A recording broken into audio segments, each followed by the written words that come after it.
नमस्कार, स्वागत है आप सभी का JJN न्यूज़ में और मैं हूं आपके साथ शिल्पा नेगी। तो वक्त हो चुका है सुबह की कुछ मुख्य खबरों का, तो चलिए शुरू करते हैं पहली खबर के साथ। प्रधानमंत्री नरेंद्र मोदी आज हिमाचल दौरे पर पहुंच रहे हैं। चुनावी मौसम में उनकी तरफ से हिमाचल की जनता को कई सौगातें दी जाएंगी।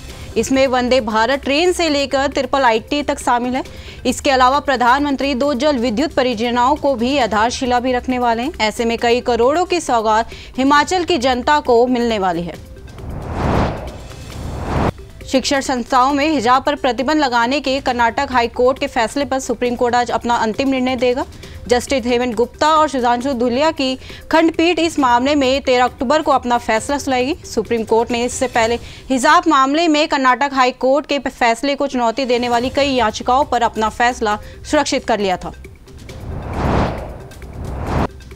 दिल्ली सरकार को एक बड़ा झटका लगा है। लैंडफिल साइट से कूड़े का कुशल निदान न होने और से बढ़ते प्रदूषण की समस्या पर NGT ने दिल्ली पर जुर्माना लगाया है। नेशनल ग्रीन ट्रिब्यूनल ने दिल्ली सरकार पर 900 करोड़ का जुर्माना लगाया है।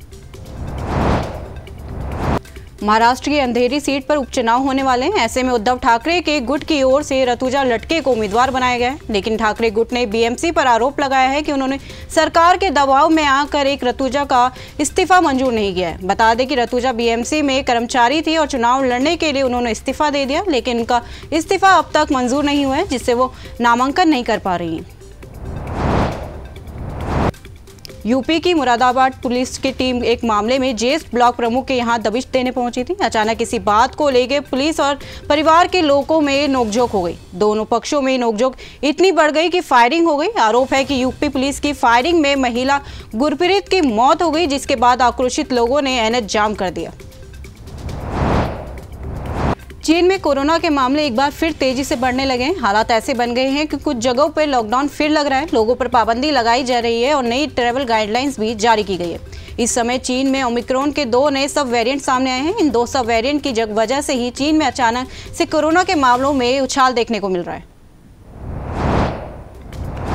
समाजवादी पार्टी के संस्थापक मुलायम सिंह यादव की अंत्येष्टि के बाद अभी पूरा सैफई गांव शोक में डूबा हुआ है। बुधवार को बेटे अखिलेश यादव और बहू डिंपल यादव समेत परिवार के सभी लोग श्रद्धा संस्कार में शामिल हुए, जिसके बाद अंत्येष्टि स्थल पर पहुंचकर अखिलेश ने पिता की अस्थियां चुनी और अब हरिद्वार में जाकर विसर्जन की तैयारी करें। यह भी बताया जा रहा है कि नेताजी की 13वीं संस्कार नहीं हो जाएगा, बल्कि श्रद्धांजलि सभा महोत्सव पंडाल में होगी। रूस और यूक्रेन के बीच में पिछले 7 महीने से भीषण युद्ध जारी है। पिछले कुछ दिनों में स्थिति फिर से हाथ से निकलती नजर आ रही है। जिस तरह से रूस की तरफ से मिसाइलें हमले हुए हैं और यूक्रेन ने भी जवाबी कार्रवाई की है, जमीन पर स्थिति विस्फोटक बनती नजर आ रही है। अब इन बदलते हालातों के बीच UN ने एक बार फिर रूस और यूक्रेन के युद्ध को लेकर वोटिंग हुई है। इस वोटिंग में भारत ने हिस्सा नहीं लिया।